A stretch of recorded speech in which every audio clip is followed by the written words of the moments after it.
გამარჯობა, დღეს ჩვენი სტუმარია გიორგი ალექსიძის სახელობის თბილისის თანამედროვე ბალეტის სამხატვრო ხელმძღვანელი მარიამ ალექსიძე. მარიამ, გამარჯობა, ძალიან დიდი მადლობა, რომ დღეს ჩვენი გადაცემის სტუმარი ხარ. Ირიკი, დიდი მადლობა მოპატიჟებისთვის. ძალიან მაინტერესებს თქვენი განსაზღვრებები და შეფასებები იმისი თუ მაგალითად რა განსხვავებაა კლასიკურ ბალეტს და თანამედროვე ბალეტს შორის. ჩვენი გადაცემის ფორმატი არ გულისხმობს კადრების ჩვენებას და შეიძლება უფრო საინტერესოც კი გამოდგეს ესეთი ვერბალური განმარტება ამისი. კლასიკური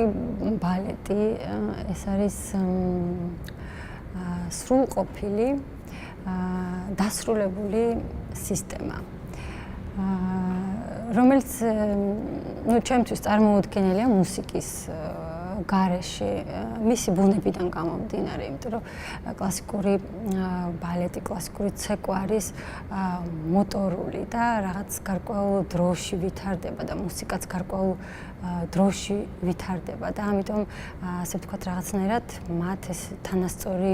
ბუნება აქვთ და ერთმანეთის გარეშე ეს წარმოუდგენელია და ეს უკვე სრულქმნილი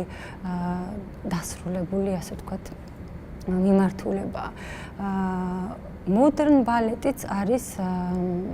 დასრულებული სისტემა. რამდენად სრულყოფილი ეს უკვე სხვა საკითხია და სხვადასხვანაირი აზრი შეიძლება არსებობდეს, მაგრამ მოდერნი აუცილებლად ეს სისტემა დასრულებული არის. იმიტომ რომ როდესაც აი მოდერნი ვითარდებოდა, ის რაღაც იდეებს ისახავდა ხანდახან ეს იყო აი ვთქვათ ახლის ძიება და როდესაც ის გაურბოდა ვთქვათ რაღაცას რის გამოც იბადებოდა თავისივე ალყაში მოექცეოდა ხოლმე და თავისივე დოგმებში ასე ვთქვათ და ვეღარ ვითარდებოდა და ამიტომ იბადებოდა რაღაცა კიდე ახალი და პოსტმოდერნის პერიოდში განსაკუთრებით უამრავი მიმართულება გაჩნდა ესეთი სისტემების თანამედროვე ცეკვაში და დღემდე ეს პროცესი არ ჩერდება და ვითარდება და შეგვიძლია რაღაც ძირითადი მიმართულებები ჩამოვთვალოთ. აი რაც შემორჩა, ხო, ბევრი იყო და ეხლა რაც აი ძირითად მიმართულებებად ჩამოყალიბდა. დღეს ძალიან რთულია ეს განსაზღვრება, ვინაიდან აი როგორც ვახსენე ძალიან სინთეზურია და ერთმანეთზე ძალიან დამოკიდებულია, მაგრამ აი მე-20 საუკუნე ისეთი მრავალფეროვანი იყო, ისეთი საინტერესო პროცესები იყო, ისეთი ძიებები იყო, აი პარალელურად ევროპაში, ამერიკაში მიდიოდა ეს ხაზები, განვითარებები ერთიდან მეორე ხანდახან რადიკალურად ერთისგან დამოუკიდებლად და პირიქით პირისპიროდ. და აი თანამედროვე ბალეტს რაც შეეხება, მე ვფიქრობ ეს არის ესე იგი კლასიკის და მოდერნის გაერთიანება, ნაზავი აი ამ ორი სისტემის, რომელიც დასრულებული სისტემა არის და ასე ვთქვათ, ვინაიდან კლასიკური ბალეტი როგორც თქვი, არის მუსიკასთან დაკავშირებული, თანამედროვე ბალეტი უკვე ბევრად თავისუფალია. მუსიკა, რა თქმა უნდა, ძალიან მნიშვნელოვანია, იმიტომ რომ ცეკვისთვის ძალიან მნიშვნელოვანია, მაგრამ მუსიკაც შეიძლება ჩაითვალოს შინაგანი რიტმით, შეიძლება ჩაითვალოს რაღაც ხმაური, ეს შეიძლება იყოს შექმნილი ხმაური, უკვე შექმნილი ხმაური მოფიქრებული ან ბუნებრივი ბგერები ბუნებრივი ეს ხმაურები ან თვითონ ადამიანის სხეულის ვთქვათ რაღაცა შეგრძნების რითმი რა თქმა უნდა. კი და ნებისმიერი მუსიკა, რასაც ვთქვათ ქორეოგრაფის შემქმნელი გადაწყვეტს, რომ ეს არის მისი ვთქვათ მხატვრული გამოხატულებისთვის, პლასტიკის დაბადებისთვის საჭირო, ნებისმიერი ხდება უკვე საბალეტო მუსიკა. ამიტომ უამრავ შესაძლებლობას იძლევა ამ მხრივ თანამედროვე ბალეტი და კიდე პლასტიკის თვალსაზრისით, ვინაიდან ესე იგი კლასიკური ბალეტი დაგვანახა, რომ დაუშვათ არსებობს არამხოლოდ ორი ვთქვათ შეხების წერტილი, რაც ვთქვათ კლასიკის კანონებში არსებობს, არამედ იმ წერტილებს შორის უამრავი გზა არის სხვადასხვანაირი, ჯერ როგორ შეაერთო ეს ორი წერტილი და მე როგორი ფორმით შეაერთო. მერე აი ამ ძიებებში მოდერნის და უკვე პოსტმოდერნის და აი ამ მიმართულებების, რომელსაც ჩამოვთვლი აუცილებლად, დავინახეთ, რომ ადამიანის სხეულს აქვს იმდენი შესაძლებლობა, აი ეს განსაცვიფრებელია უბრალოდ, რომ აი ადამიანს თავისი სხეულით, თავისი პლასტიკით შეუძლია ყველაფერზე ისაუბროს. აი თანამედროვე დადგმებს რომ ხედავ, სულ მიჩნდება იმის განცდა, რომ თითქოს ეს უახლესი ტენდენცია, რომ ცეკვა თანამედროვე ბალეტი უბრუნდება აი ამ სხეულის ავთენტურობას, აი იმ შეგრძნებას, რა შეგნებითაც ბავშვიც ცეკვავს, აი თვითონ ბუნებრივობას. შეიძლება იყოს ეს მაგალითად ნაციონალური თავისებურებიდან და ნაციონალური ცეკვიდან წამოსული და შეიძლება იყოს უბრალოდ ადამიანის ბუნებრივი მოძრაობიდან წამოსული. ეს ძალიან მნიშვნელოვანია მოდერნ ბალეტის იდეისთვის, აი მისი საწყისი იდეებისთვის, აი როდესაც აი თავისუფალი ცეკვა განვითარდა მე-20 საუკუნის დასაწყისში, ისადო დონკანი ალბათ ყველა მიცის და ბევრი სხვა შემოქმედი ისინი დაუბრუნდნენ აი ადამიანის აი თვითმყოფად მდგომარეობას, რიტუალებს და ცეკვა მოდის იქიდან, როგორც კი ადამიანმა შეიცნო თავის თავი, გააკეთა მოძრაობები, აი დაუბრუნდნენ აი ამ და რა თქმა უნდა, შთაგონება იყო სხვადასხვა ქვეყნის კულტურა, იმ ქვეყანაში განვითარებული თქვათ ესეთი სახალხო ცეკვები, რიტუალური მსვლელობები, მისტერიები, ქუჩის სანახაობები, აი სხვადასხვა სისტემაში სხვადასხვანაირად იყო ეს იდეები. დაუშვათ აი ვთქვათ ცეკვის თეატრი, აი ეს მიმართულება და გერმანული ექსპრესიული ეს თეატრი, ის კიდევ სხვანაირად განვითარდა ესეთ რიტმიკაზე დაყრდნობით და შემდეგ უკვე რაღაც სოციალურ პოლიტიკურ მოვლენების ფონზე განვითარდა და რაღაცნაირად გააერთიანა დრამატული თეატრი და ეს რაღაცნაირი ადამიანის თვითმყოფადი მდგომარეობა და თქვათ აი სისხლნაირი გეზი აიღო აი ამ მხრივ. მოდერნის დაბადებასთან პარალელურად კლასიკურმა ბალეტმა სახე იცვალა. მოხდა ტრანსფორმაცია კლასიკური ბალეტის. ერთი მხრივ ეს იყო აი მე-20 საუკუნის ძალიან დიდი მოვლენა, ცეკვის სიმფონიურობა, საიდანაც მე განვითარდა ნეოკლასიკა და ჩემთვის აი ეს ყველაზე სრულქმნადი, სრულყოფილი განვითარება არის კლასიკური ბალეტის და ჯორჯ ბალანჩინის გარეშე ვერ წარმოვიდგენია უბრალოდ როგორ მოხდებოდა ქორეოგრაფიის განვითარება და არა მარტო ქორეოგრაფიის, მისმა ესთეტიკამ, მისმა მსოფლმხედველობამ, მისმა აზროვნებამ მოახდინა ძალიან დიდი გავლენა ბევრ ხელოვანზე, არა მარტო ქორეოგრაფზე, არა მარტო მოცეკვავეებზე, არამედ ჩვეულებრივ ადამიანებზეც. ეს იყო ძალიან დიდი გარღვევა, ინტელექტუალური, ვიზუალური ეს აზროვნების. ეს იყო ერთი განვითარება. შემდეგ იყო აი დიაგილევის რუსულ სეზონებში ეს ავანგარდული და ალბათ ქორეოგრაფიის ისტორიაში ესეთი ქორეოგრაფიის ისტორიას არ ახსოვს, იმაზე უფრო სკანდალური დადგმა, რომელიც უკავშირდება სტრავინსკის კურთხეულ გაზაფხულს. ჯაგილევის სეზონებისთვის სპეციალურად დაწერილს და ნიჟინსკის მიერ დადგმულს. ეს იყო რაღაც გადმოცემებით საოცრება, იმდენად ეს იყო თანამედროვე ბალეტი, მუსიკა და მე მოსმენილი მაქვს სტრავინსკის ინტერვიუ, სადაც ის ყვება, რომ იჯდა დარბაზში და პარიზში შედგა პრემიერა ელისეების თეატრში და ხალხი პირდაპირ მაყურებელი ყვირო და ხმაურობდა, იმიტომ რომ აბსოლუტურად რადიკალურად განსხვავებული სხვა რამ დაინახეს, სხვა რამ მოისმინეს. და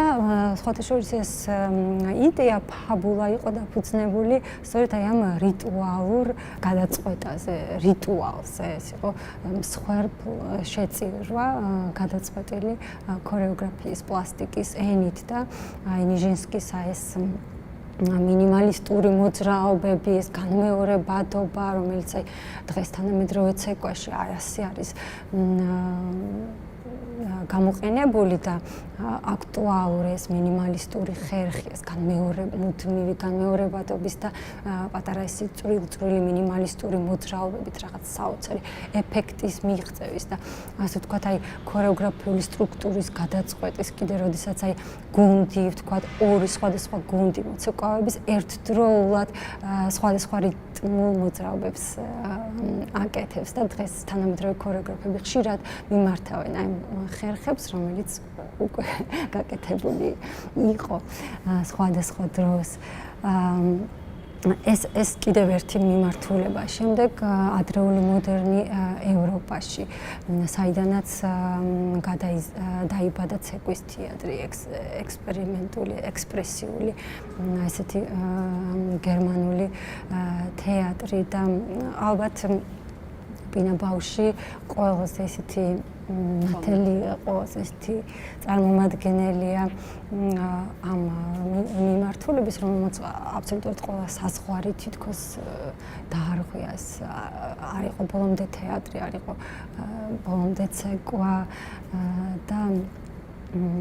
საოცრება, მაგრამ მანამდე კიდე იყო კურტ იოზი, მისი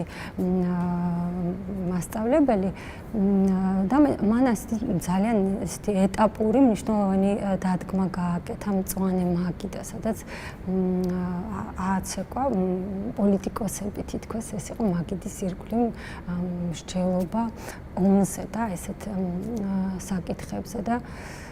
ძალიან მნიშვნელოვანი დადგმა იყო და პინა ბაუშიც სხვათა შორის ახალგაზრდა ცეკვავდა ამ დადგმაში. შემდეგ აი ამერიკაში კიდე სხვა პროცესები იყო, ეს სკოლა ტექნიკის. ჩვენ მივიღეთ ამერიკიდან ეს საოცარი ქალი მარტა გრემი, რომელმაც ამერიკაში დაიწყო განვითარება მოდერნ ბალეტის და მან ესე იგი შეიმუშავა სისტემა ცეკვის, თანამედროვე ცეკვის სწავლების, თავისი ტექნიკა დაარსა. და მის შემდეგ კიდევ ერთი მნიშვნელოვანი ტექნიკა ხოსე ლიმონმა გააკეთა, რომელსაც უფრო დაერდნენ შემდეგ პოსტმოდერნისტები და დღევანდელი ეს უამრავი ტექნიკა საშემსრულებლო, რაც გააჩნია თანამედროვე ცეკვას ვერ ჩამოვთვლი და იმიტომ რომ ძალიან ბევრია ახლა უკვე ეს ტექნიკა, ყველა ქორეოგრაფი თანამედროვე რაღაცნაირად ცდილობდა თავისი ტექნიკა დაეარსებინა, რომელიც იქნებოდა საფუძველი, ასე ვთქვათ, ანბანი მისი ქორეოგრაფიული ენის, მეტწილად მაინც აი ამ ორ ძალიან დიდ სკოლას ეფუძნებოდა მარტა გრემს და ხოსე ლიმონს და შემდეგ მერს კანინგამს, რომელიც უკვე 50-იან წლებში იყო, ესეც ძალიან საინტერესო პროცესი იყო, იმიტომ რომ აი კანინგამმა თქვა, რომ მე მაინტერესებს სხეული თავისთავად, რომ ცეკვა იყოს დამოუკიდებელი ყველაფრისგან, აი მოძრაობა აღარ იყოს დამოუკიდებული მუსიკაზე, აღარ იყოს დამოუკიდებული კოსტიუმზე ან რამე სხვაზე, ესა ესეთი თვითკმარი არის ცეკვა თვითონ ადამიანის სხეული და ამიტომ ესეთი აბსტრაქტული სისტემა მოიფიქრა თავისი ქორეოგრაფიის და ძალიან საინტერესო თანამშრომლობა ჰქონდა ჯონ კეიჯთან, კომპოზიტორ ნოვატორთან, ერთ-ერთ პიონერთან ელექტრონული მუსიკის და ესეთი ძალიან საინტერესო პროცესი იყო მათ შორის. ისინი ცალ-ცალკე ქმნიდნენ კანინგამი ქორეოგრაფიას, კეიჯი მუსიკას და შემდეგ აი ბოლო მომენტში ხდებოდა ხოლმე ამის თანხwebdriver და რა მოხდებოდა, როგორ წარიმართებოდა, არავინ არ იცოდა, აი მარტო ესეთი ინტუიციით და აი ამ ნდობით, აი ამ ორის გაერთიანება უკავია საერთოდ იმპროვიზაციას თანამედროვე ცეკვაში. იმპროვიზაცია კიდევ ერთი ცალკე მიმართულება არის. ამაზე ძალიან ბევრი მუშაობა არის საჭირო. იმპროვიზაცია ძალიან რთული რამ არის, იმიტომ რომ რა თქმა უნდა, როდესაც ქორეოგრაფი იგონებს ქორეოგრაფიას, ის მიმართავს იმპროვიზაციას, მაგრამ პლასტიკური გამოხატულება ქორეოგრაფისტვის არის მაინც მეორადი იმპულსი. ესე იგი, ქორეოგრაფისტვის პირველადი იმპულსი ეს არის შინაგანი იმპულსი. ეს არის ის იმპულსი, რაც მას აქვს თავის გონებაში, თავის გულში და სულში და პლასტიკური მისი გამოხატულება არის მეორადი იმპულსი. ქორეოგრაფი ახერხებს რომ განავითაროს ეს ქორეოგრაფია აი ამ დროში და ამ დროში ამ ქორეოგრაფიას ამ პლასტიკურ გამოსახულებას მისცეს აზრი და ამიტომ ქორეოგრაფიის იმპროვიზაცია განსხვავებულია მოცეკვავის იმპროვიზაციისგან. ვინაიდან აი ცეკვის დროს მოცეკვავისთვის პირველი იმპულსი არის გარეგანი იმპულსი და მხოლოდ შემდეგ არის შინაგანი იმპულსი. აი უბრალოდ რომ ახსნა ეს გარეგანი იმპულსი შეიძლება იყოს მაგალითად სმენი როდესაც ის ისმენს მუსიკას ან რაიმე რიტმს და მას უნდება ცეკვა ან რაღაცას უყურებს ან თუნდაც ქორეოგრაფს უყურებს და იმეორებს. ამიტომ ეს და უნდება რომ იცეკვოს, სხვადასხვა შეგრძნება შეიძლება მიიღოს, რაღაცა განცდა და აქედან გამომდინარე მან ის აცეკვდეს, ასე ვთქვათ. ეს ალბათ იმ შემთხვევაში, როდესაც მოცეკვავე ასრულებს ქორეოგრაფიას და არა როდესაც მაგალითად თავისუფალ თვითონ წყვეტს, როდის დაიწყოს ცეკვა, თავისუფალი ცეკვის პროცესში, მაშინაც მის იმპულსი მოდის აუცილებლად გარედან. ეს არის შეიძლება რაღაცა სურვილი უჩნდება გარედან და შემდეგ მიდის ეს ამოფრქვევა. ამიტომ აი მოცეკვავის შემთხვევაში აი მის ბუნებაზე, შინაგან ბუნებაზე, მის პლასტიკაზე, მის სხეულზე ძალიან დიდი მნიშვნელობა ამას, რამძლად ის მრავალფეროვნად აზროვნებს, სხეულით ფიქრობს. და ესე იგი იმპროვიზაცია საინტერესო ხდება მაშინ, როდესაც ეს პლასტიკა არის საინტერესო, პლასტიკით ფიქრი არის საინტერესო და იმპროვიზაციას ძალიან დიდი ძიება ჭირდება, ეს ერთბაშად არ მოდის, იმიტომ რომ აი მოცეკვავების შემთხვევაში, მაგალითად გამოცდილი პროფესიონალი მოცეკვავების შემთხვევაში არსებობს რაღაც მეხსიერება, სხეულს აქვს გარკვეული მეხსიერება. აი მაგალითად მე დიდი ხანია შეიძლება რაღაცას არ ვცეკვავდე, მაგრამ ოდესღაც თუ ნაცეკვი მაქვს, შეიძლება აი ღამე რომ გამაღვიძო და მითხრა რომ ეს იცეკვე, უცებ ვიცეკვო და ეს ყველაფერი შევასრულო, იმიტომ რომ აი რაღაცნაირი ესეთი კოდი არსებობს, მეხსიერება, რომელიც ახსოვს გონებასაც და სხეულსაც. და როდესაც მოცეკვავი იწყებს მოძრაობას თავისუფლად, ეს ქვეცნობიერად გამოდის აი ეს დაგროვილი ინფორმაცია, რომელიც მასში არის. შესაბამისად, ეს არ ბადებს რაღაცა ახალს. და იმისთვის რომ დაიბადოს რაღაც ახალი აბსოლუტური განთავისუფლება არის ყველა გავლენისგან საჭირო. და ქორეოგრაფია ამაზე მუშაობს, ამაზე აკეთებს აქცენტს, რომ ის იყოს აბსოლუტურად თავისუფალი. ჩემთვის იმპროვიზაციაზე კიდევ უფრო არის საინტერესო მოცეკვავის ინდივიდუალიზმი და ამის გამოყენება, ამის წინ წამოწევა, მოცეკვავის იმდენად გახსნა, რომ ისი შინაგანი სამყარო, მისი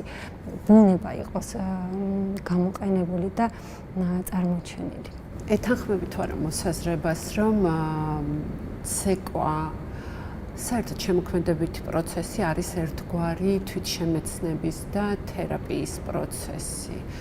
და ეთანხმებით თუ არა მოსაზრებას, რომ ხელოვანი იბადება საკუთარი ტრავმიდან. მგონია რომ ხელოვნებაში ესეთი ფორმულები თითქოს არ არსებობს. რაღაც თითოეული ადამიანი ინდივიდუალურია და ყველაფერი ინდივიდუალურია, ყველა შემთხვევა ინდივიდუალურია და არ მგონია რომ აუცილებლად ტრავმიდან იბადება. მაგალითად ჩემ შემთხვევაში მე როგორც ხელოვანი მოცეკვავე დავიბადე ძალიან დიდი ბედნიერებიდან, რაც ჩემი თავი მახსოვს, უბრალოდ სხვანაირად ვერ წარმოვიდგენია, როგორ უნდა წარმართულიყო ჩემი ცხოვრება ცეკვის გარეშე და ეს განაპირობა ჩემმა საოცარმა ოჯახმა. ჩემმა წინაპრებმა სადაც დავიბადე გავიზარდე და ეს რაღაცნაირი ბედნიერებიდან გამოსული პროცესი იყო, მაგრამ როგორც ქორეოგრაფი დავიბადე ძალიან დიდი ტკივილისგან. თუმცა ეს იმას არ ნიშნავს, რომ მე ვარ ტრავმირებული ქორეოგრაფი. აი, ამ დიდი ტკივილისგან რომ დავიბადე, შემდეგ გავხდი ძალიან ბედნიერი. აი, რომ ვიპოვე ჩემი თავი ქორეოგრაფიაში, რომ გამხდარიყავი ქორეოგრაფი, ამან მომიტანა ძალიან დიდი ბედნიერება, რომ ეს არის ჩემი ცხოვრების არსი. ერთ-ერთი პირველი საინტერესო ნამუშევარი, რომელიც პანდემიის დროს ინტერნეტ სივრცეში გამოჩნდა, ეს იყო აი სწორედ ახალი ფორმით შემოთავაზებული მონობალეტები, რომელიც თქვენი დასის მოცეკვავეების მიერ იყო შესრულებული. ეს გახდათ მარჯანის ოთახი და ლუჩიას ოთახი. მოკლედ თუ შეიძლება რომ ვთქვათ, რატომ დადგა ესეთი მოთხოვნილება, თუმცა ყოველთვის კარგია, როდესაც ახალი დასი იქმნება, რომ შექმნილიყო ცალკე ახალი თანამედროვე ბალეტის დასი, როგორ გაიარეთ ეს 5 წელი და შემდეგ სწორედ მივიდეთ აი იმ ახალ ფორმასთან, რასაც ქვია ეს მონობალეტები. უფრო ადრე პერიოდიდან უნდა დავიწყო თხრობა, როდესაც მე გადავდგი ჩემი პირველი ნაბიჯები ქორეოგრაფიაში. ეს იყო 2009 წელს, როდესაც პირველი სპექტაკლი დავდგი და დავასრულე მამას ჩანაფიქრი და გალაქტიონის პოეზიაზე დავდგი თანამედროვე ბალეტი და ეს იყო რაღაცნაირად პირველი შემთხვევა, როდესაც ოპერისა და ბალეტის თეატრის მიღმა გაჩნდა ასეთი ალტერნატიული სივრცე და პრეცედენტი იმისა, რომ ახალმა გუნდმა დადგა თანამედროვე ბალეტი და აქედან რაღაცა ესეთი ტალღა დაიწყო ჩემი მუშაობისაც და აი ამ განსხვავებული იდეების ხორცს შესხმის და 2011 წელს გიორგი ალექსიძის სახელობის თანამედროვე ქორეოგრაფიის ფონდი დავაფუძნე და ჯერ ფონდის ეგიდით გამდი სპექტაკლებს სხვადასხვა ძიების პროცესი იყო. მაშინ მოვიფიქრე ესეთი პროექტი ფანტაზია ქართული ფოლკლორის თემაზე და ეს იყო თანამედროვე საბალეტო წარმოდგენები ქართულ თემატიკაზე და ეს იყო ერთგვარი გაგრძელება აი ქართული ბალეტის გზის, რომელიც თავდაპირველად დაიწყო ვახტანგ ჭავუკიანმა, შემდეგ გააგრძელა გიორგი ალექსიძემ და მეც ვიფიქრე, რომ აი ამ გზით უნდა გამეგრძელებინა და ეს ქართული ბალეტი ჩამერთო თანამედროვე პროცესებში და გამეერთიანებინა, ასე ვთქვათ, უკვე თანამედროვე ცეკვის სტილთან ერთად. და ასე ვთქვათ, დაგროვდა ეს პროექტები, მიდიოდა ესეთი აქტიური სამუშაო პროცესი, მაგრამ რაღაც აი გარკვეულ მომენტში უკვე მე შევამჩნიე, რომ იმისათვის, რომ ეს ბევრად უფრო მეტად განვითარებულიყო და წინ წასულიყო, დრო იყო, რომ ამას მიცემოდა, ასე ვთქვათ, ესეთი სტაბილური, მუდმივ მოქმედი სახე და შექმნილიყო პატარა კომპანია ცეკვის დასი ახალგაზრდული, ნოვატორული, რომელიც იქნებოდა საფუძველი ახალი ფორმების, ძიების და რა თქმა უნდა გააგრძელებდა უკვე დამკვიდრებულ ტრადიციებსაც, რაც დაგვიტოვა გიორგი ალექსიძემ ჩემ შემთხვევაში, რადგან მე მის ასე ვთქვათ, მსოფლმხედველობას და მის ნაზრებს, მის გზას ვაგრძელებ. და როდესაც ეს იდეა გაჩნდა დასის დაფუძნების,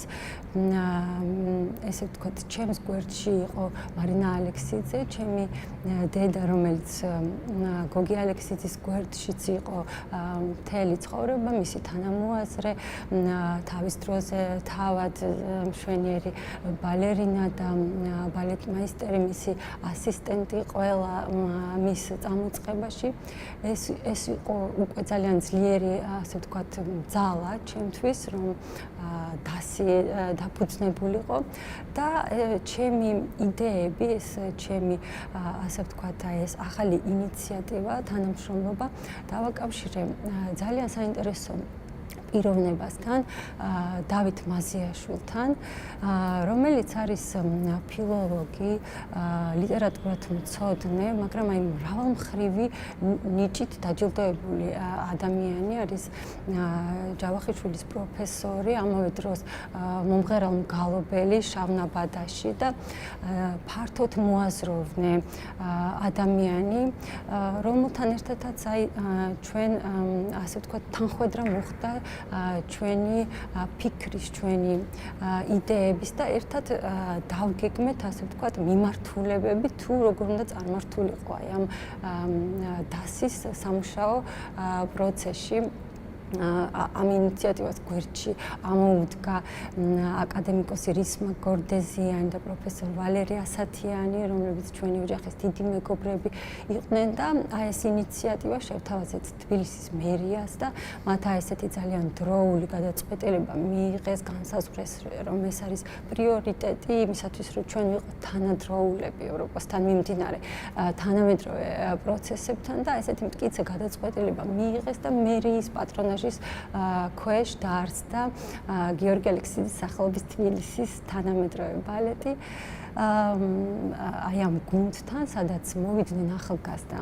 მსახიობები და აი ესე ვთქვათ, ნოლიდან დავიწყეთ განვითარებაზე ფიქრი.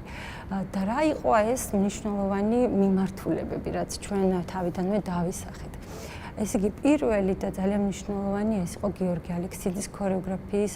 გაცოცხლება, მისთვის ახალი სიცოცხლის მინიჭება, ახალგაზრდა თაობისთვის გაცნობა და ასე ვთქვათ, აი რომ ეს პროცესი ყოფილიყო უწყვეტი და მუდმივ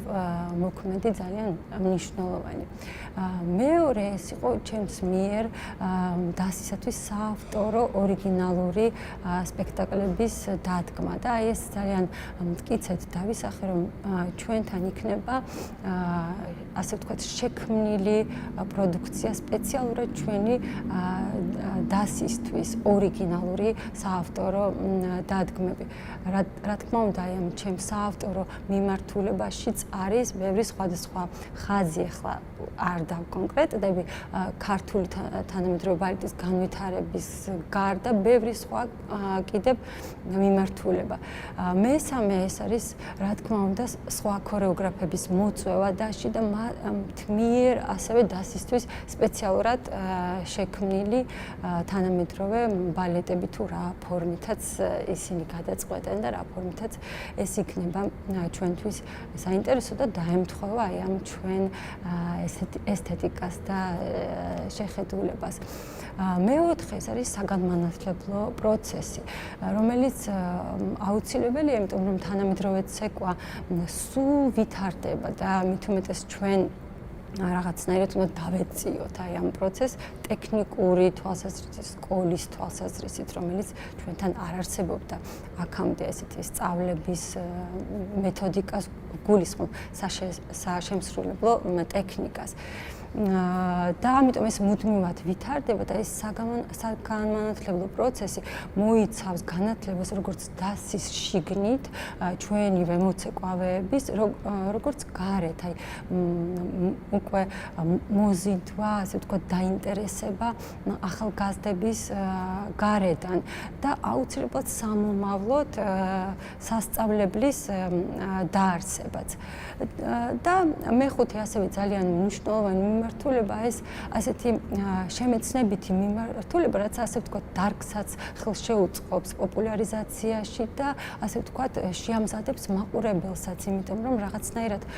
თითოეული პროექტი, რომელსაც ჩვენ ვაკეთებთ, აი ამის ირგვლივ დავისახეთ ესეთი შემეცნებითი პროგრამა, საგანმანათლებლო, ეს იქნება ვიდეო ფორმატით თუ ლექციების სახით. და დღეს აი ესეთი ხელოვნება თანამედროვე აი ესეთი სინთეზურია და რადგანაც აი ესეთი სინთეზურია და ბევრ რამეს ერთმანეთთან აკავშირებს და ბევრი დარგია ერთმანეთთან დაკავშირებულია და საზრდოობს ერთმანეთისგან. აი თითქოს აი ჩვენი სივრცეც გახდა ესეთი ერთგვარი პლატფორმა, რომელიც აი ხელოვნების სხვადასხვა დარგს აერთიანებს, ერთგვარი თან ლაბორატორიული სივრცე და თან ტრადიციის, ასე ვთქვათ, შენარჩუნების განვითარების. და ამ წლის განმავლობაში აი 5 წელი თითქოს ძალიან მცირე დრო არის, მაგრამ მე ძალიან აქტიურად ვიმუშავეთ და უკვე ასე ვთქვათ ჩვენი სახე თითქოს დავიმკვიდრეთ, ჩვენი სტილი, ესთეტიკა, დავაგროვეთ რეპერტუარიც, ვთქვათ ერთჯერადი ექსპერიმენტული პროექტებიც გავაკეთეთ, აი საგანმანათლებლო მიმართულებითაც ძალიან ბევრი რამე დავგეგმეთ და უცებ დაგვატყდა თავს ეს პანდემია ნამდვილად, რომელიც დაგვატყდა თავს ყველაზე მეტად კიდევ საგრძნობლად აი საშემსრულებლო დარგის წარმომადგენლებს. ხო და დაგვატყდა ისეთ დროს, როდესაც ყველაზე აქტიური წელი გველოდა. ასე ვთქვათ, ნელ-ნელა ჩვენც ხო ვითარდებოდით და ჩვენი პროექტები იზრდებოდა, ფართოვდებოდა, გადავედით უკვე საერთაშორისო მიმართულებით, მესამე წელიწადს უკვე გადავედით საერთაშორისო მიმართულებით და ამ წელს განსაკუთრებით აი კონტაქტების თვალსაზრისით აი ესეთი გაცვლითი პროექტებიც ჰქონდა და გასტროლზე მივდიოდით მალტაზე კამერულ ორკესტრთან, საქართველოს სიმფონიეტასთან ერთად. საქართველოს კულტურის დღეები უნდა შემდგარიყო მალტაზე და ჩვენ ორკესტრთან ერთად გვაქვს ერთობლივად გაკეთებული 2 პროექტი ბაროკოს მუსიკაზე, ფოლია და ადრეული ცეკვები, ეს უნდა გაგვეტანა მალტაზე და სწორედ აი წასვლის წინ მოხდა, რომ აი ეს უცბად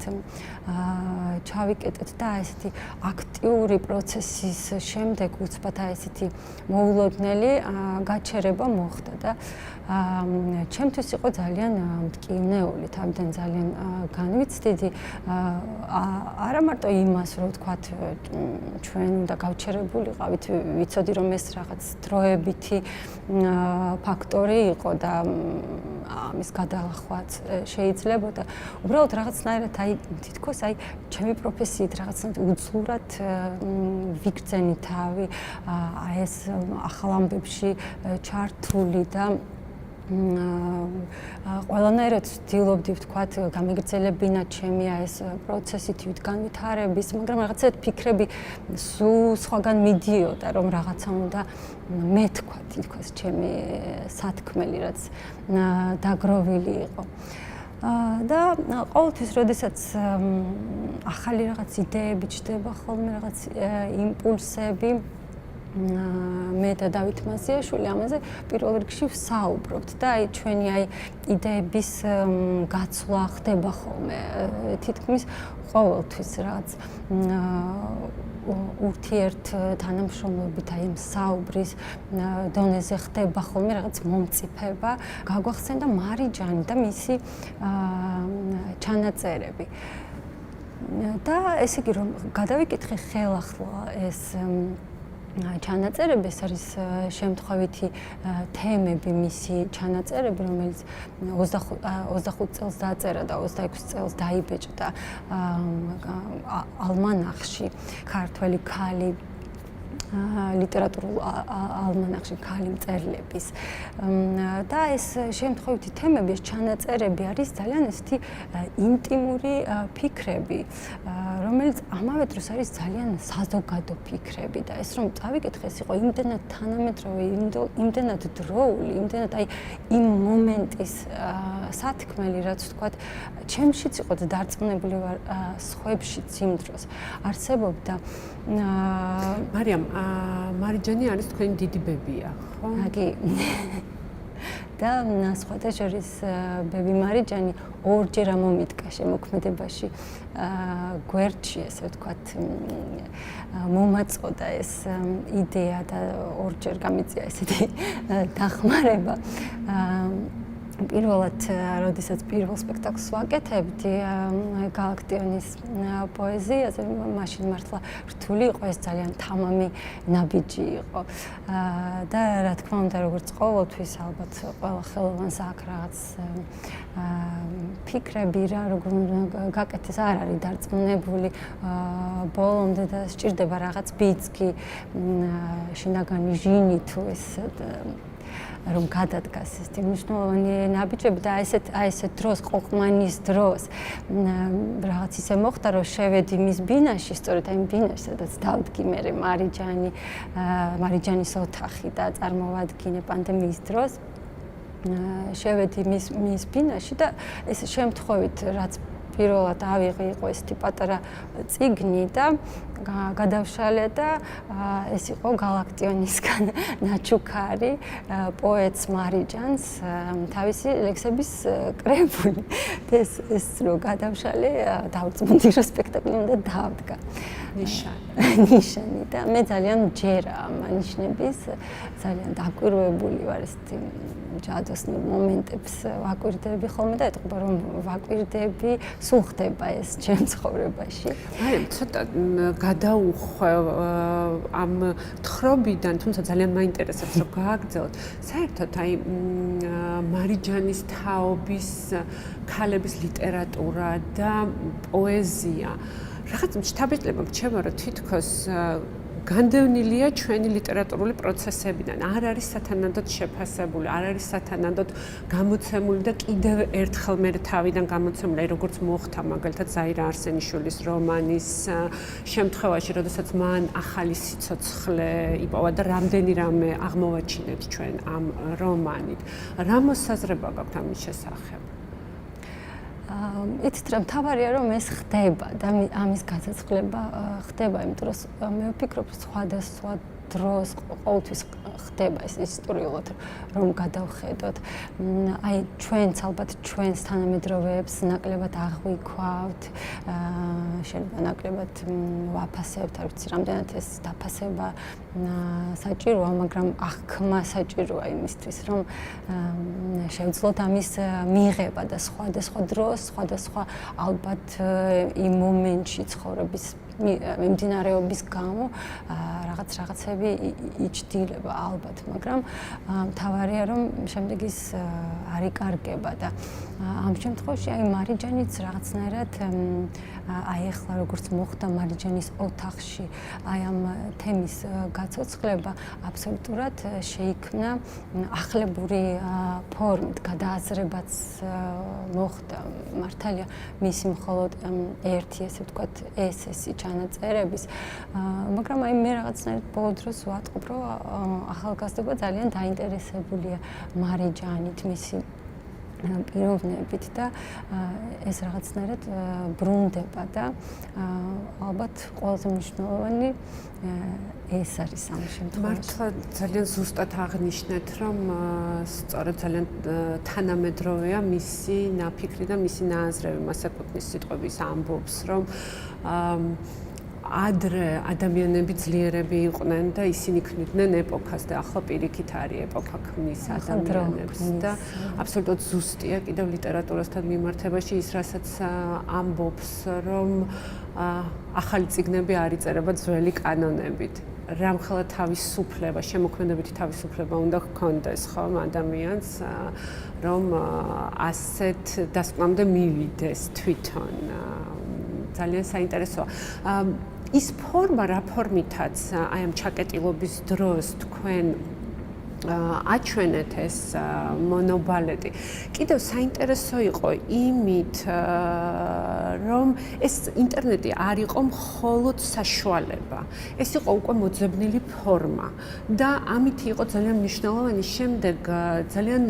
ბევრმა სცადა გამოყენება სწორედ იმის, რომ ეს ფორმა აეღო. და კიდევ უფრო ამ ფორმის განვითარება მოხდა შემდეგ მონობალეტში, ლუჩიას ოთახში და ამის შესახებაც რომ მოგვიყვეთ. აგრეთვე საინტერესოა თვითონ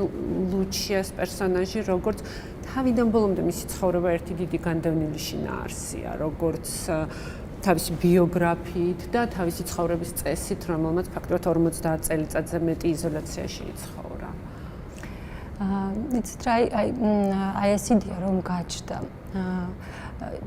აუცილებელი იყო ფორმა მოგვეფიქრებინა და რაღაც ახლებური ყოფილიყო, განსხვავებული ყოფილიყო და დიდი შესაძლებლობაც არ იყო მთელი მსოფლიო გაჩერებულიყო, ჩვენც გაჩერებული ვიყავით და აი მარიჯანმა გვიბიძგა აი ამ ფორმისკენ, იმიტომ რომ გაჩნდა ეს იდეა, რომ აი ეს იდეა მთავარი იმაში მდგომარეობდა, რომ ინტიმური სივრციდან ამბავი უნდა მოგეყოლა ვირტუალური სამყაროსთვის, ასე ვთქვათ, ეს სპეციალურად დადგმული იყო კამერისთვის და ძალიან ინტიმურ, ასე ვთქვათ, სივრცეში, ამიტომ სცენა უცებ გახდა ბინა, ერთი ოთახი და ამან შემოიტანა რაღაც ახლებული აბსოლუტურად შეგრძნებები, ახლებური გადაწყვეტები, პლასტიკური გადაწყვეტები, მხატვრული გადაწყვეტები, ასე ვთქვათ, ესეთი ნატურალისტური ავეჯი შემოვიდა როგორც დეკორაცია თუ ცოცხალი, ასე ვთქვათ, შეხების რაღაცა წერტილები და თავისთავად ამან მოიტანა ახლებური ფორმა და გადაწყვეტა აი ასეთ დროს, როდესაც ყველაფერი გაჩერებული იყო და ჩვენ მაინც ჩვენ ზათქველს ვამბობდით და აი მაშინათვე გაჩნდა რამდენიმე იდეა მარიჯანის შექმნის პროცესში, რომ აი რა უნდა ყოფილიყო შემდეგი და ლუჩია ჯოისი აი ესეც რაღაც თავისთავად მოვიდა გაგვახსენდა და ძალიან საინტერესო პიროვნებაა თავისთავად ესეთი ნიჭიერი ქალი თავისი ძალიან დრამატული ცხოვრებით ესეთი მისტიკური პიროვნებითაც, იმიტომ რომ ბევრი რამე ესეთი მისი პირადი მიმოწერა, პირადი ცხოვრება, ვთქვათ, არ არის ისეთი საზოგადოებისთვის ცნობილი. და ის იყო ესეთი გენიოსი მამის ქალიშვილი ჯეიმს ჯოისის. ამიტომ ჩვენ დავითთან ერთად გადავწყვეტეთ, რომ ლუჩია, მისი პერსონაჟი, ასე ვთქვათ, დავტვირთოთ აი მამის შემოქმედებით, რომელიც ისედაც ასე იყო, ძალიან დიდი გავლენა ჰქონდა მის ცხოვრებაზე და პირიქით, აი ეს ცნობილია, რომ ერთ ოთახში ლუჩია ცეკვავდა ჯოისი წერდა და ეს ცეკვის თითქოს ექსპერიმენტული ბუნება, რადგან ის მოდერნ ბალეტის მოცეკვავე იყო და მოდერნი მხოლოდ ვითარდებოდა ადრეული მოდერნი ევროპაში და ცეკვის ეს პლასტიკა იყო ძალიან ექსპერიმენტული და არ ღვევდა რაღაცნაირად ყველა წესს მანამდე მიღებულს თითქოს აი შთაგონება იყო ჯოისისთვისაც აი ტექსტის ექსპერიმენტული ბუნების და ესე ვთქვათ შექმნის პროცესშიც. შემდეგ ეს გოგონა დაავადდა და ამიტომ ჩვენ გადავწყვეტეთ, რომ ამ სპექტაკლს ისეთი ჰალუცინაციური გადაწყვეტა მივცეთ და ესეთი ფორმაც მოუფიქრეთ ბალეტი ჰალუცინაცია. და ეს თითქოს არის რაღაცა ზმანებასა და რეალობას შორის რაღაცა საზღვარი, როდესაც ეს მამა მის გონებაშია, მხოლოდ ის ხედავს მას, ის არის ამ სივრცეში, აი ამ ჩაკეტილ კედლებში და მიდის ერთგვარი დიალოგი მამასა და შვილს შორის, აი ამ ძალიან ინტიმური ფიქრების. და ლუჩიას ჩანაფიქრისთვის ჩვენ შევარჩიეთ, თუ კი დაუშვათ მარიჯანი იყო გადაწყვეტილი მის ბინაში და ისტორიულ ბინაში და მაინც რაღაცა მარიჯანში თვითონ მუსიკალური წყობითაც რაღაც ეპოქა იყო შემოტანილი, იქ შერჩეული იყო გერშვინის ესეთი 20-იანი წლების ჯაზური ნაწარმოებები და ხმები იყო იმ ეპოქის ხალხახმები ელადობა აქვს თითქოს ეს რაღაც ძველმოწყობილობაზე არის დაკრული და მართლა გადაყავ ძველი ჩანაწერები არის და ამიტომ ხმაც ისეთი და აი ეს ხმები, ქალთა ხმები, სხვადასხვა ასე ვთქვათ ენაზე, ვირჯინია ვულფი, ანა ახმატოვა და მაინც რაღაცნაირად ეპოქის სულის მატარებელი იყო. ეს ლუჩია ჩვენ უნდა შეგვექმნა, ჩვენ უნდა მოგვეფიქრებინა, ასე ვთქვათ, მიგვეცა მისთვის, მიგვენიჭებინა სახე. ამიტომ მას შეურჩიეთ ისეთი თანამედროვე გარემო და ეს Axis Towers-ის ბინაში, თანამედროვე ბინაში დავდგით. იქვე დაიდგა ესეც ბინაში და აი ეს საუნდტრეკი, ეს ხმოვანი გერითი და მუსიკალური წყობა, რომელიც ჯეიმს ჯოისის ტექსტებზე იყო და მე და დავითმა მოვამზადეთ ეს ტექსტები, ავაწყოთ დრამატურგიულად, ეს მოიცავდა ჯოისის სხვადასხვა ნაწარმოებებს ქართულად და ინგლისურად და მივანდეთ ახალგაზრდა ხელოვანს, ძალიან საინტერესოს, ძალიან ნიჭიერს, ანა მარია ბურდულს, რომელიც ლონდონში სწავლობს და ეს დავითის აღმოჩენა, ეს ხელოვანი ძალიან ასე ვთქვათ, იმედის მომცემი, ძალიან საინტერესო და მივანდეთ ეს სამუშაო და მე ვფიქრობ, არაჩვეულებრივად გააკეთა, თვითონვე კითხულობს ქართულად, ინგლისურად და მუსიკაც, ასე ვთქვათ, ხან მუსიკა ფონურია, ხან ასე ვთქვათ, გადამსულელია და აი ეს მთლიანად ააგო აი ეს მუსიკალური წყობა, დრამატურგია, ტექსტის კითხვა თუ მუსიკის მოფიქრება, რაც ძალიან მნიშვნელოვანი იყო ამ ჩანაფიქრისთვის და ჩვენმა წამყვანმა მოცეკვავემ სოლისტმა მარიამ დარჩიამ შეასრულა ლუჩიას სახე. და ძალიან კარგი სამუშაო გააკეთა, იმიტომ რომ ეს ძალიან რთული იყო,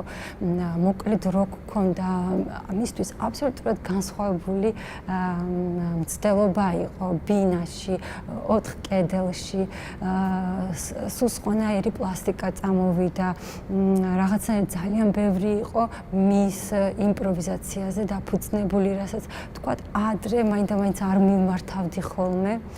და ჩემთვისაც ეს რაღაცნაირად ახლებური მიდგომა იყო, მე თითქოს რაღაცნაირად მას მივაყარე, გადავეცი რაღაცნაირად დიდი მასალა ჩემი ფიქრების, პლასტიკური აზროვნების და რომ აი ეს მას მიიღო და აქედან ვთქვათ წამოიღო ის, რაც მისთვის უფრო ახლოს იყო, იმიტომ რომ საბოლოო ჯამში ლუჩია მას უნდა შეექმნა, მას უნდა ეგრძნო ეს ხასიათი და მე მგონი ძალიან საინტერესო სახე გამოვიდა.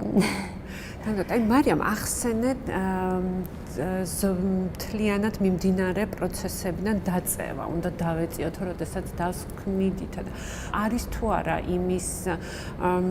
შეგრძნება, რომ თითქოს რაღაცა მომენტი, როდესაც მსოფლიოში ძალიან უკვე მასიურად განვითარდა და ძალიან დიდი ნახტომი გააკეთა თანამედროვე ბალეტის განვითარებამ, ჩვენ ცოტა ჩამოვრჩით და რა დრო იყო ის, თუ შეგვიძლია გავაანალიზოთ, თუ ეს ასეა, მე შეიძლება ვცდებოდე, თუ ასეა, რა დრო იყო ეს და რამ განაპირობა? იცით რა, მე აი ამ შეხედულებას ცოტა რაღაცნაირად სხვანაირად ჩემებურად ვუყურებ. ჩემთვის ქართული ბალეტის ისტორიაში ბევრად უფრო მნიშვნელოვანია ის, რომ ქართულმა ბალეტმა მოახერხა და შექმნა ეროვნული სახე. ესე იგი საქართველოს ბედნიერი ქვეყანა, რომ ყავს ორი ესეთი უდიდესი ქორეოგრაფი, ვახტანგ ჭაბუკიანი, გიორგი ალექსიძე. რადიკალურად განსხვავებული და რომლებმაც ასე ვთქვათ ქართული ბალეტის სახე შექმნეს. ეს უნიკალური სახე და ამ ორ პიროვნებას, ორ ოსტატს,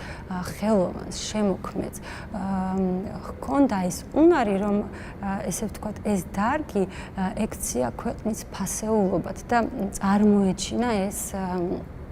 ქვეყნის ფარგლებს გარეთ. და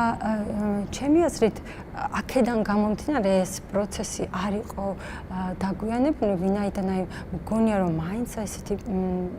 პიროვნებები და ეს ვთქვათ შეიძლება გუნდი მათი ადამიანების გუნდი და ქმნიან აი ამ პროცესებს და მანამდე არ იქნება სანამ არ გაჩნდება ეს იდეა, სანამ არ გაჩნდება ეს აუცილებლობა ქვეყნის შიგნით, იმიტომ რომ აი ძალათი ნაძალადევად არაფერი არ ხდება, არც ახლის შემოტანა, ეს უნდა მოიტანოს, აი რაღაცნაირად აი კულტურის პროცესმა უნდა მოიტანოს, ეს უნდა ქვეყნის შიგნით დაიბადოს აუცილებლად. კი, რა თქმა უნდა, ჩვენ ყველაფერს ვსწავლობთ ეხლა მით უმეტეს, იმიტომ რომ ეს სკოლა თანამედროვე ცეკვის მოდერნის ეს დასავლეთში განვითარდა, დაიბადა და ეს სკოლა უკვე არსებობს და რა თქმა უნდა ვსწავლობთ და შემოგვაქვს და ამას ვანვითარებთ, მაგრამ შემდეგ უკვე ძალიან მნიშვნელოვანია რომ ეს პროცესი ქვეყნის შიგნით მოხდეს და განვითარდეს და შემდეგ ბალეტმა როგორც მთლიანად ქვეყანამ ურთულესი დრო გამოიარა და სწორედ ეს ურთულესი დრო გამოიარა ბოლო წლებში გიორგი ალექსიძემ და მისმა ქორეოგრაფიამ. მან ნეოკლასიკური ბალეტი შემოიტანა, ავანგარდი შემოიტანა. ესე იგი მისი ქორეოგრაფია ახლა რომ შევხედოთ პარალელურად ვითარდებოდა რაღაც დასავლეთში განვითარებულ ამ პროცესებთან და აი ესე რომ გავარჩიოთ თითქმის ყველა მიმართულება, რაც აი ესე ცალ-ცალკე იქ განვითარდა, თავმოყრილია მის ქორეოგრაფიაში და უმაღლეს მწვერვალს მიაღწია, ვთქვათ, კამერულ ჟანრში, მინიატურების ჟანრში და ქართული ბალეტის შექმნის პროცესში და მე ვფიქრობ, აი ეს ძალიან მნიშვნელოვანია. ჩვენ თუ ვლაპარაკობთ ბატონი გიორგი ალექსიძის შემოქმედებაზე, მაშინ შეიძლება ჩამორჩენილზე კი არ ვილაპარაკოთ, რაღაც ამ დროის გასწრებაზეც ვილაპარაკოთ, თუნდაც ის მინიატიურები, მისი შეიძლება ითქვას, რომ ეხლა ფაქტიურად ეს არის ერთ-ერთი წამყვანი ხაზი, ხომ თანამედროვე ბალეტში, რაც მაშინ შემოგთავაზა ბატონმა გიორგიმ, ეს იყო მართლაც დიდი ნახტომით გასწრება მიმდინარე პროცესებისგან ჩემი აზრით და 80 წელი შეუსრულდებოდა საიუბილეო წელია და თქვენ ისევ მეორე ჩაკეტვამდე პანდემიამდე მოასწარით და გააკეთეთ ისეთი ძალიან საინტერესო ბაროკოს მუსიკაზე მას მიუძღვენით რაღაც რიგი წარმოდგენების თუ ეს იყო პატარ-პატარა წარმოდგენები შეკრული ერთ წარმოდგენთ ამის შესახებაც რომ მოგვიყვეთ როგორ აღნიშნეთ ეს თარიღი ესე იგი დაიწყო აღნიშვნა 2019-ის ნოემბრიდან, როდესაც მას 80 წელი შეუსრულა და აი ამ თარიღისთვის ჩვენ აღვადგინეთ, დასში აღვადგინეთ ორი საეტაპო მნიშვნელოვანი დადგმა, ეს იყო შნიტკეს მუსიკაზე კონექსიონი, აი თანამედროვე ბალეტი და ქართული თანამედროვე ბალეტი სულხან ნასიძის ფიროსმანი. ეს ძალიან დიდი სამუშაო ჩავატარეთ, იმიტომ რომ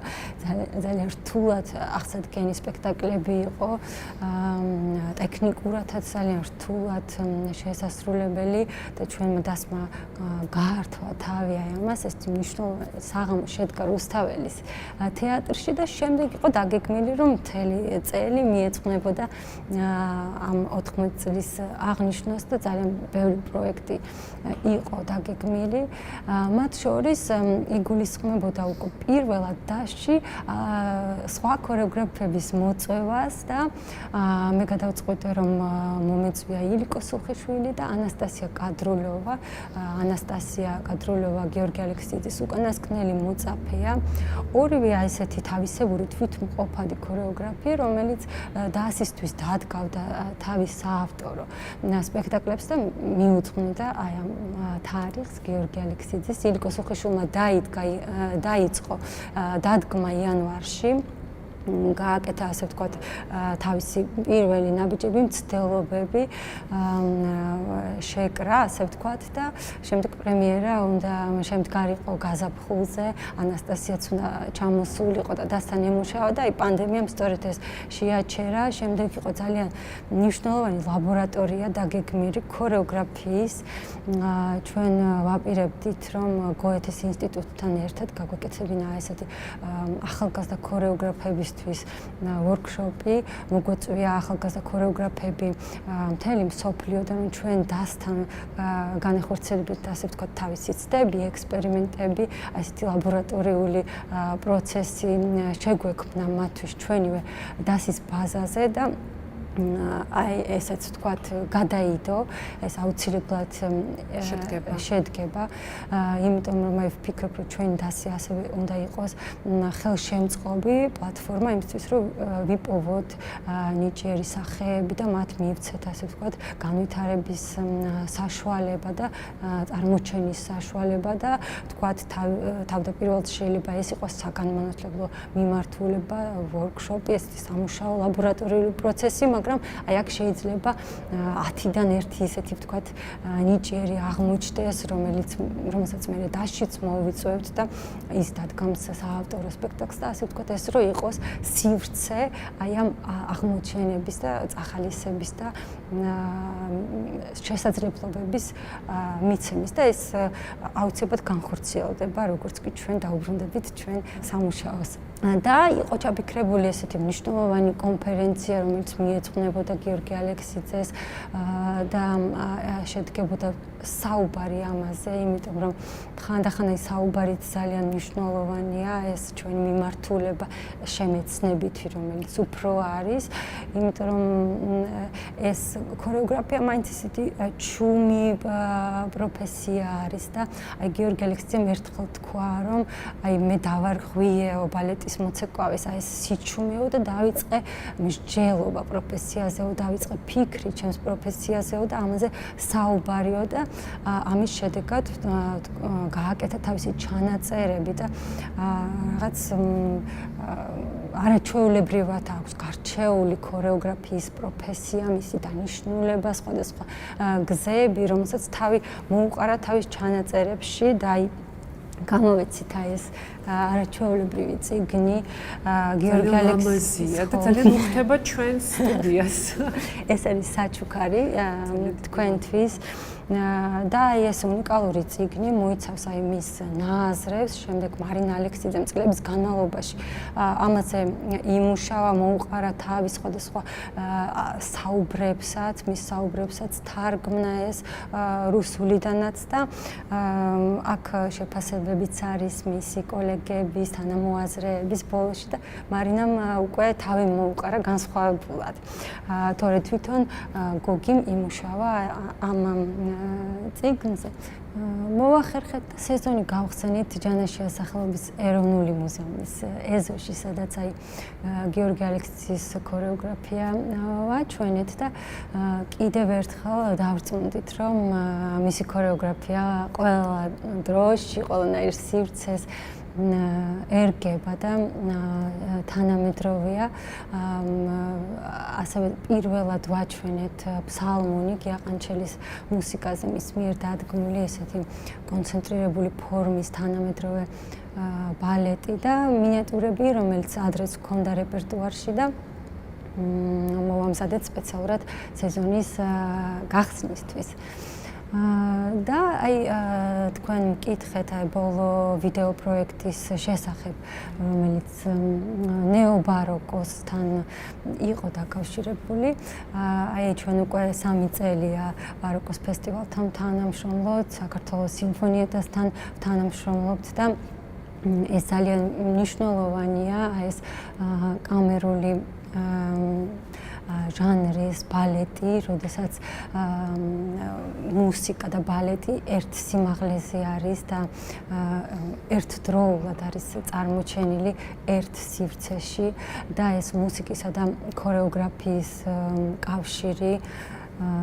და ასე ვთქვათ დიალოგი ეს ჩემთვისაც ძალიან მნიშვნელოვანია და მნიშვნელოვანია ასეთი დონის ორკესტრთან თანამშრომლობა და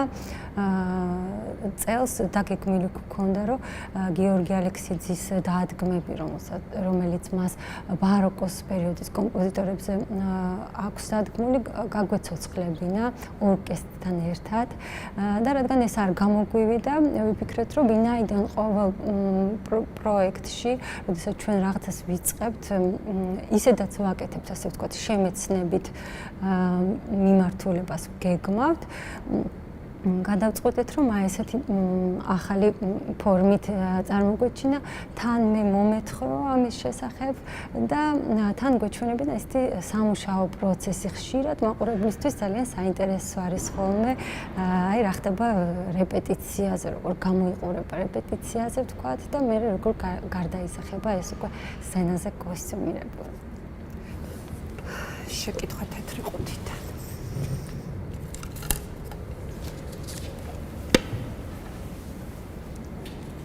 ოჰო. რა შეცვლიდით თბილისში ჯადოსნური ჯოხი რომ გქონდეთ?